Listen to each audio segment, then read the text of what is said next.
Assalamualaikum warahmatullahi wabarakatuh. Nama saya Rinalda Malia dengan NIM 2111190. Tugas UAS mata pelajaran pengembangan materi sejarah kebudayaan Islam. Baik, di sini saya ingin mempresentasikan materi terkait tentang Baghdad.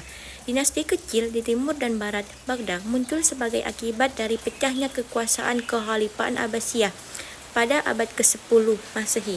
Nah, pada masa tersebut, kekhalifahan mulai melemah hingga kehilangan kendali atas bagian besar wilayahnya. Para pemimpin militer lokal mulai mendirikan dinasti-dinasti kecil di wilayah mereka, mengambil alih kekuasaan secara independen dan mengendalikan wilayah-wilayah tersebut di timur barat dengan daerah Irak dan sekitarnya. Nah, dinasti Buyid adalah salah satu dinasti penting yang muncul. Mereka berhasil menguasai bagian dari wilayah kekhalifahan dan membentuk kekhalifahan bawahan yang cukup kuat di wilayah timur Baghdad. Di barat Baghdad, daerah Suriah dan sekitarnya, dinasti Hamdanid adalah salah satu dinasti penting yang muncul. Mereka juga berhasil menguasai wilayah di sekitar Baghdad dan menjadi salah satu kekuatan yang dominan di daerah tersebut.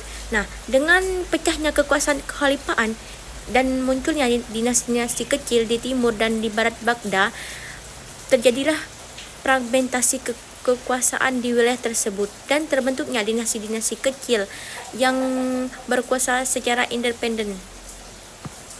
Dinasti di barat Baghdad. 1. Dinasti Idris di Maroko. Kerajaan ini didirikan oleh Idrisiyah bin Abdullah, cucu Hasan putra Ali bin Abi Thalib. Dengan demikian, dia mempunyai hubungan dengan garis imam-imam Syafi'i, berkaitan dukungan dari yang sangat kuat dari suku Barbar. Maka dinasti Idrisiyah ini lahir dan namanya dinisbahkan dengan mengambil Fes sebagai pusat pemerintahannya.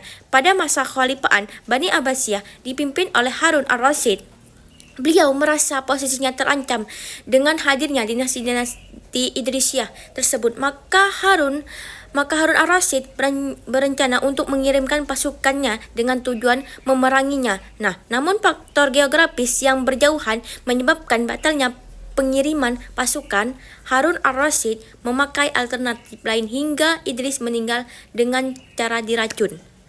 Taktik ini disarankan oleh Yahya Bermaki kepada Khalifah Harun al-Rasyid. Nah, dinasti yang kedua yaitu dinasti Al-Aghlabi. Dinasti ini didirikan oleh Ibrahim bin Akhlab.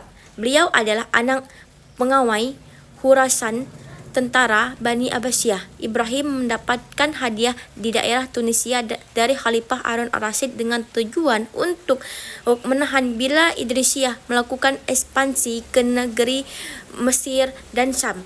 Nah, juga sebagai imbalan kepada jasa-jasanya dan kepatuhannya membayar cukai tahunan. Pada zaman kepemimpinan Ibrahim berjaya mengadakan perjanjian damai dengan kerajaan Idris, menjadi kota Khairwan sebagai ibu kota pemerintah serta membangun Al-Qadim. Ibrahim berjaya memadamkan pertikaian antara Harijiyah dan Barbar. Dinasti Khalabiyah merupakan tongkat terpenting dalam konflik berkepanjangan antara Asia dan Eropa. Di bawah pimpinan Ziyadullah suatu armada bajak laut dikerahkan untuk bergoyang pesisir Italia, Prancis. Kemudian Ziyadatullah mengirimkan sebuah ekspedisi untuk merebut Sisilah dari Bizantium dan berhasil berkuasa pada tahun 902 Masehi. Kontribusi kepentingan dalam ekspedisi tersebut adalah menyebarkan peradaban Islam hingga ke Eropa. Bahkan renaissance di Italia tersebut karena tradisi ilmu pengetahuan mulai di daerah itu. Dinasti ini juga terkait di bidang arsitektur, terutama dalam pembangunan masjid, yaitu Masjid Khairwan, dan Khairwan menjadi kota suci keempat setelah Mekah, Madinah, dan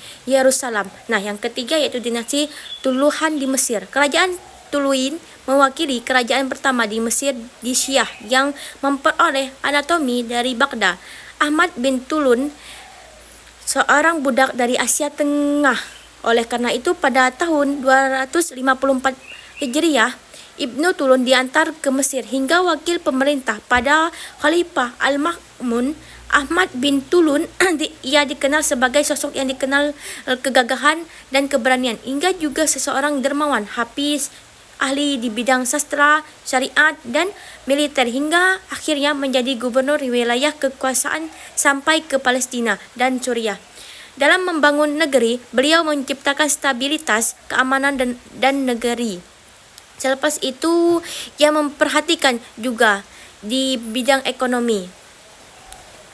Dinasti-dinasti di Timur Baghdad. 1. Dinasti Takhir. Dinasti yang pertama mendirikan sebuah negara semi-independen di sebelah timur Baghdad adalah orang yang pernah dipercaya oleh Al-Ma'mun untuk menduduki jabatan jenderal, yakni Takhir bin Al-Husain dari Khurasan.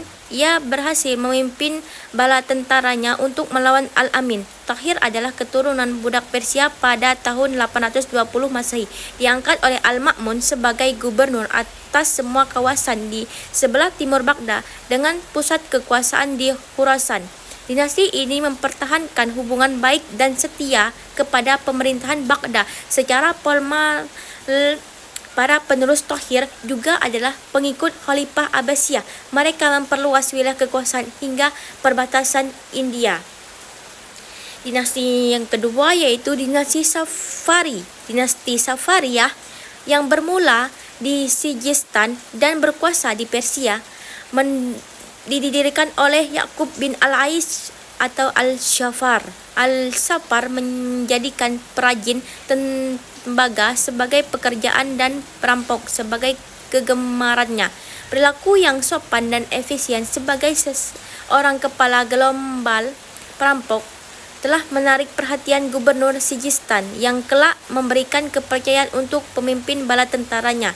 Al-Safar akhirnya menggantikan gubernur itu dan berhasil memperluas wilayah kekuasaan hingga ke seluruh Persia dan kawasan pinggiran India, bahkan mengancam kekuasaan Baghdad yang berada di bawah pimpinan Khalifah Al-Mu'tamin setelah Yakub memproklamirkan dirinya menjadi penguasa baru dan melanjutkan dengan ekspansi ke wilayah-wilayah di sekitarnya. Kemudian pada 2 tahun berikutnya ia mempersiapkan kekuatan baru sambil menunggu bagaimana reaksi pihak Khalifah Abbasiyah.